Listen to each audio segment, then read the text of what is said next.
যারা গুচ্ছ বিশ্ববিদ্যালয় শিক্ষাবর্ষ 2025-26 বি ইউনিটে পরীক্ষা দিয়েছো, তোমাদের কাটমার্ক কত হবে, কত তারিখে রেজাল্ট দিবে, তোমাদের জন্য কোন বিশ্ববিদ্যালয়গুলো ভালো হবে, A to Z জানিয়ে দেবো। দেখো শিক্ষার্থীরা, গুচ্ছের বি ইউনিটে মোট বিশ্ববিদ্যালয় রয়েছে 20টি, তোমাদের মোট আসন রয়েছে 2761টি 2025 সাল অনুযায়ী।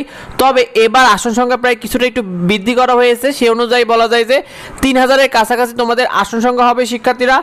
আর তোমাদের মোট পরীক্ষার্থী দিয়েছে কিন্তু 76,762 জন, এবং পরীক্ষাতে দিয়েছে তার পার্সেন্টেজ করলে প্রায় বলা যায় যে 82.45%। অর্থাৎ অনেক শিক্ষার্থী কিন্তু অনুপস্থিত ছিল, তবে পরীক্ষা কিন্তু অনেক শিক্ষার্থী দিয়েছে। এবার আসন প্রতি লড়ছে 25 জন প্লাস, কারণ এবার কিন্তু তুলনামূলক অনেক শিক্ষার্থী পরীক্ষা দিয়েছে গুচ্ছের শিক্ষার্থীরা, সেই জন্য আসন প্রতি লড়ছে প্রায় 25 জনেরও বেশি করে এক একটা সিটের পিছনে। শিক্ষার্থীরা তোমাদের 5 নাম্বার রয়েছে 30 নাম্বার, 4 এপ্রিল থেকে তোমাদের রেজাল্ট প্রসেসিংয়ের কাজ শুরু হবে এবং 72 ঘন্টার মধ্যে তোমার রেজাল্ট পেয়ে যাবে। সেই অনুযায়ী তোমাদের রেজাল্ট প্রকাশ হবে 5 থেকে 7 এপ্রিলের মধ্যে। তোমাদের রেজাল্টটা তোমরা ইনশাল্লাহ পেয়ে যাবে শিক্ষার্থীরা। কাট নাম্বার কত হবে দেখো শিক্ষার্থীরা, এবছর তোমাদের সম্ভাব্য কাটমার্ক তুমি ধরে রাখো 55 থেকে 60 নাম্বার প্লাস মাইনাস প্রথম মেরিটে।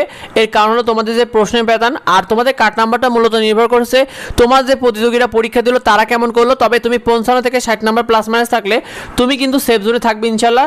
শিক্ষার্থীরা ওয়েটিং থেকে তুমি 52 নাম্বার প্লাস মাইনাস অর্থাৎ 52 নাম্বার পর্যন্ত তুমি ওয়েটিং থেকে টার্গেট রাখতে পারো। চান্স পেতে তোমাকে পজিশনে থাকতে হবে 3500 থেকে 4500 পর্যন্ত। এর অর্থাৎ 4500 বেশি গেলে তোমার আসলে চান্স পাওয়ার সম্ভাবনা কম থাকবে।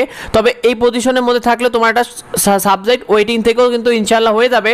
আর শিক্ষার্থীরা জিপির ওপর কিন্তু কোনো নাম্বার নেই আর প্রাপ্ত নম্বর নয়, তুমি কত পজিশনে থাকছো এটাই মূল বিষয়, কারণ জিপির ওপর যেহেতু এবার নাম্বার নেই। শিক্ষার্থীরা গুচ্ছের বি ইউনিটের জন্য তোমাদের সেরা বিশ্ববিদ্যালয়গুলো হবে মানবিকের সাবজেক্ট অনুযায়ী। তোমাদের সেরা বিশ্ববিদ্যালয় ইসলাম বিশ্ববিদ্যালয়গুলো হবে বেগম রোকেয়া রংপুর, বরিশাল, জাতীয় কবি কাজী নজরুল ইসলাম, তারপরে যশোর বিজ্ঞান ও প্রযুক্তি, গোপালগঞ্জ বিজ্ঞান ও প্রযুক্তি, নোয়াখালী বিজ্ঞান ও প্রযুক্তি। এই প্রতিটা বিশ্ববিদ্যালয় কিন্তু তোমাদের মানবিকের সাবজেক্টের জন্য খুবই ভালো।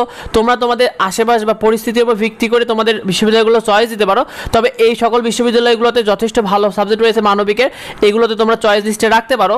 শিক্ষার্থীরা এই বিষয়টা বেশি বেশি করে তোমার বন্ধুদের মধ্যে শেয়ার করে দাও যাতে অন্যরা জানতে পারে। যদি কিছু জানার থেকে অবশ্যই ভিডিওতে কমেন্ট করো, তোমাদের কার কত নাম্বার হচ্ছে কমেন্টে আমাদেরকে জানিও। দেখা হয় পরবর্তী ভিডিওতে। ধন্যবাদ সবাইকে।